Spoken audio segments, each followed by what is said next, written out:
rock DJ. We're sitting here swinging off our chairs, talking about all things that can help you go to sleep. We could sing for one, but that's not going to help.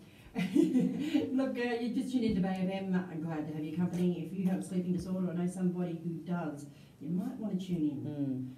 Yeah, so sleeping, it affects so many people. I reckon it would be up there with pain. It would be one of the things that's probably a third of the people who come to the clinic, because by the time people are coming in to see us, they are exhausted, tired, they want to lose weight and they want to get a better night's sleep.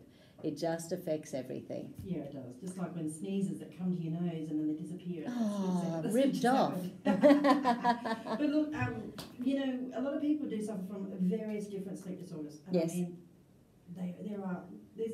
they might not necessarily be labelled clinically or whatnot, but there are so many different. Yeah. So some people take hours to fall asleep and then they're, you know, dead asleep by 3, 4, 5 o'clock in the morning, but have to get up at 5:30, 6 o'clock. Yeah. There's other people who fall asleep easily, but then they wake, you know, at 1, 2, 3 o'clock.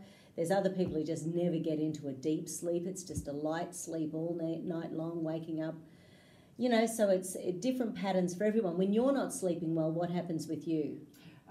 Usually, if I don't sleep well, because I have anxiety, which is what we talked about last week. I tend to worry a lot. Yeah, okay.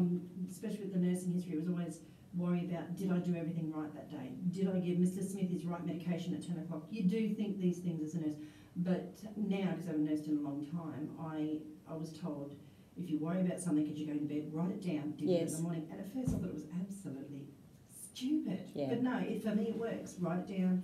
And then as soon as I write it down and put my head down, it's like...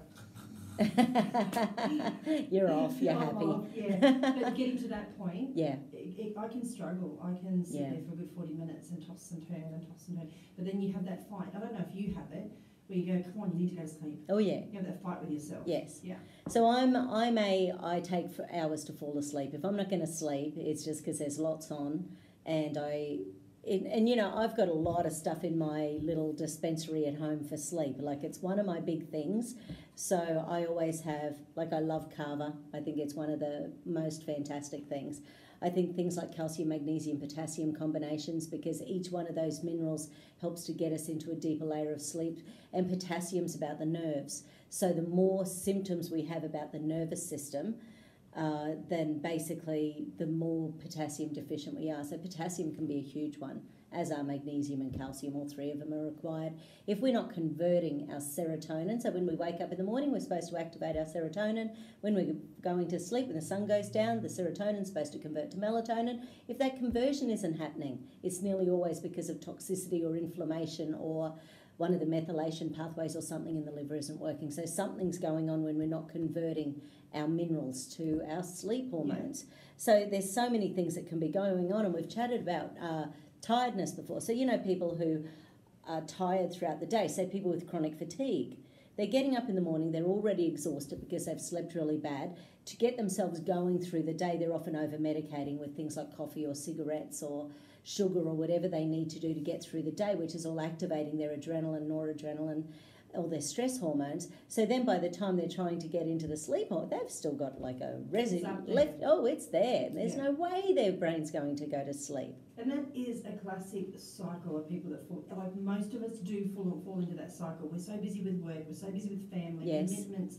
You know, yes, you're a great dedicated individual, fantastic, but then you wake up tired, you eat probably not as healthy and not as good during the day, you do overconsume your coffee, you have the caffeine on board. So when you do, like you said, go to calm down and go to sleep, you've got all that sugar and caffeine and everything else. Right. But you also just mentioned before the serotonin. Yes. Now, a lot of people with mental health issues, especially with anxiety and depression, have serotonin issues anyway. Yes. So you know, you wouldn't be surprised, would you, then, if someone who has anxiety and depression to have sleep issues? Exactly. So do you guys do the testing where you guys are New Leaf Natural Therapists, or does, say, if I want to come and see you because I think I might have a potassium depletion, what would someone do? Would they go and see a GP first? So, well, GPs are fairly unlikely to check those paths. You know, it's unless someone is really specific and asks for mineral sort of checks. So occasionally, I'm always impressed when I get something from the GPs and it's checked, say, zinc and magnesium, and like it seems like an obvious thing, but it's actually not that common to be checked. And it is something you can ask your GP for, but it's not a general thing that they will write a report for. Absolutely not. And if they're not thinking minerals, they're not going to be, it has to be in their mind for them to write that script for you to get that blood test. Yeah, and GPs usually look at you and go, well, physically you look okay, but you're dark in the eyes, you could be anemic, you could, Yes, so they might go the normal, cholesterol and iron and vitamin D and, the general blood count. But to see things outside that, I'm always impressed. So how do you guys, if I was to come and see you guys and said, look, I haven't been sleeping for quite some time, yes, I haven't seen a GP, but I need help. Yeah. So for a start, we do get someone to fill out a mineral questionnaire. It takes about 20 minutes, and it's just general, but there are, just say there's, at a guess, 50 or 60 questions on there, and it's just sort of saying whether something's happening all the time, once or twice a week, hardly ever or never. So basically you're scoring 0, 1, 2 or 4. And with all those, we add them up and do a tally for each of the different mineral deficiencies or possible mineral deficiencies. And the good thing about that is it's a real snapshot.